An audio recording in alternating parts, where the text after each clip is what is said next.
fall is here, and a fresh new batch of anime is ready to be consumed. This season has a lot of diversity. If anything, there is the sci-fi, the isekai, comedy, action, everything is in there ready for the viewers. I have to be frank with you guys, there is more than 7 series I am going to watch this season, and I don't know if I will ever have the time for them at all.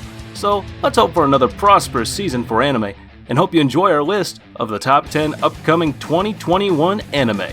So before we start, be sure to hit the subscribe button and press on that bell icon and set us all to be notified about our latest videos.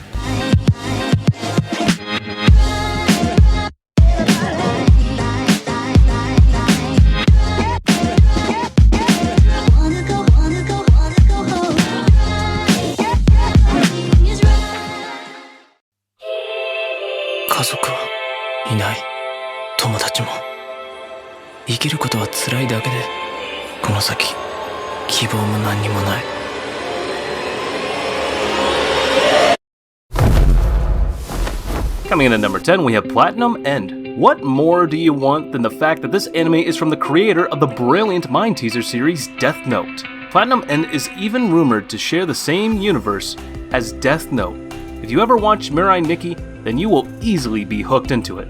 The main character, after having suffered enough at the hands of his abusive relatives, decides to end it all when suddenly a beautiful guardian angel descends upon him, informing him that he is one of the God Tournament candidates and that he has to win by defeating all other candidates in 999 days. The stakes have never been higher, with his life on the line and the prize being godhood. Kakahashi has to do whatever it takes if he wants to win. Let's just hope the angel with him isn't a complete psycho like a specific pink-haired girl we know. Coming in at number 9, we have Takt Op Destiny. Who said music can't save the world? In the year 2047, monsters that came from a meteorite called D2 destroyed the world and banned music from the world, since it is the only thing able to beat them and keep them at bay. Takt, the main character of the story, is someone called a conductor, a fighter of sorts that cooperates with Unmei, a girl able to use music art skills to fight those beings. The concept of the show seems nice and original. Art-wise too, it looks breathtaking from the few scenes the trailer reviews. This seems like an anime I will be watching and waiting weekly for each episode. Coming in number 8, we have the world's best assassin to reincarnate in a different world aristocrat. What does the greatest assassin in the world to ever live dream of? Well, to be put in simple terms, he dreams of living. After spending his life as the perfect killing machine, he is betrayed, killed, and revived in a mystical world with swords and magic. He has a chance now to live and pursue the true freedom he has always wished for. One catch though. The goddess that brought him to the world has a contract for him, and to fulfill, and only then will he be truly free. Our master assassin will stand at nothing or be thwarted by anything until he fulfills the contract. For once in his life, he is fighting for himself. Let's see how things will end up. Coming in at number 7, we have Paladin of the End. This main character dreams of becoming a paladin. His past? Oh, nothing special. He was only raised by 3 freaking undead, a war ogre, the wandering sage, and the master's daughter. They treated him as their child and taught him everything they know. But there are things that can't be taught and must be discovered on your own. That is when he decides to set off on a journey to discover the world around him and decide for himself what course of action his life will take. Whether he decides to build the world around him and help it recover, or destroy the world, is completely up to him. 僕はちゃんと生きて、そして死ぬ。最果てのパラディン、2021年10月放送開始。お久しぶりです、灯火の神様。Coming in at number 6, we have Moon, Laika, and the Blood-Sucking Princess. Vampires? In space? 2 warring superpowers fighting for space supremacy? Oh, sign me the fuck up! It's as if they collected a lot of anime ideas and decided to mash them up into one series. We don't have much info about it yet, but we have a trailer showing amazing art, cool looking characters, nice animation, and hey, it's sci-fi. For me, personally, all those components hit home, and I am more than excited to see how this anime will end up. 人間より先に宇宙に行きたい。私も殺されるの。この放送から俺の全てが変わったんだ。これから君たちには異世界に行ってもらうよ。異世界？ Coming in at number 5, we have the Evolution Fruit, Conquering Life Unknowingly. You know, I was wondering, where the hell are all the Isekai entries this fall? This seems like a typical zero to hero kind of series. I mean, he even changed out from being fat to getting slim and cool looking. How obvious can that get? But you know what? I still love this. I am a sucker for Isekai anime, especially the game-like system ones with level ups, skills, stats, all the likes. Sure, most Isekai start the same and are somewhat cliched, but a lot of titles were able to prove that not all Isekai are the same, and that they all have unique elements. Coming in at number 4, we have Deep Insanity, The Lost Child.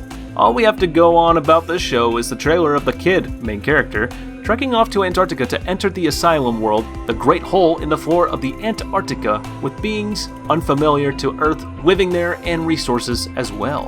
What does he wish for? Wealth, power, adventure? Maybe it's all the above? And maybe it's none of them. No one knows actually, and that's the charm of it. The charm in anticipating and waiting what the show is really about.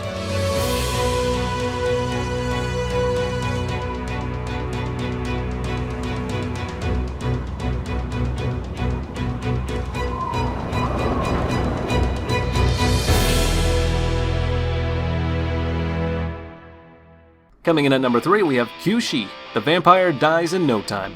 You know how Dracula is said to be the strongest vampire to ever live? Fabled even to be immune to all that kills a vampire? And so powerful people tremble just by spelling his name? Yeah, well, the vampire in the show is the exact opposite. He is weak to absolutely everything. He turns to ash at the slightest shock and surprise, and I wouldn't even be surprised if he dies when someone sneezes close to him. Yeah, he's that weak, which makes it all the more hilarious to watch. This series is something I'm going to enjoy and have a laugh with friends with. 死ぬのは貴様だ、ドナルド。バカ、なんで私を巻き込むんだ。うるせえ、こんなつもりじゃなかったんだ。バカ野郎。 Coming in at number 2, Lupin III, Part 6. Yes! The genius, charismatic thief Lupin is back at it once again with his usual crew, Daisuke Jigen, the powerful gunman, Goman Ishikawa, the swift swordsman, and the one and only, the dazzling, devilishly seductive, and clever Fujiko Mine. And of course, Lupin wouldn't be Lupin without the great Inspector Koichi Zenigata hot on his trail. Will he be able to catch the forever elusive thief? Nah, I bet he won't. Lupin is just too good to be caught by anyone.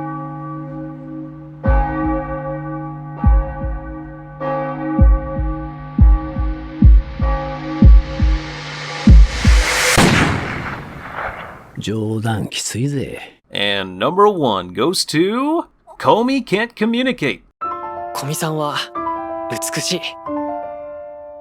なんかもう眩しい。Komi-san! Beautiful face, toned body, tall, black hair, cuteness overload. In short, Komi-san is the full package when it comes to her looks. One minor detail though, she has next to none communication skills and never had a friend. She is even more shy than a shut-in otaku. Hito now has to help her and teach her how to communicate with others with the goal of making 100 friends. In mind, they will have to do everything they can to break her shyness and for her to finally have friends. The manga is well known for how notoriously famous and popular it is, and finally the anime adaptation is here. All I can say is let's cross our fingers and hope the anime adaptation won't be any lesser an experience compared to the manga. And with that, we conclude our video. I hope you enjoyed this list, and if you haven't subscribed yet, why don't you? It's free! And go ahead and give that bell icon a press while you're at it, and set us all to be notified about all our latest videos. Also, comment down below on the anime you like the most on this list, and if you are planning to watch any of them. If you have any suggestions, place them in the comments as well. And as for now, I'll catch you later. See you in the next one.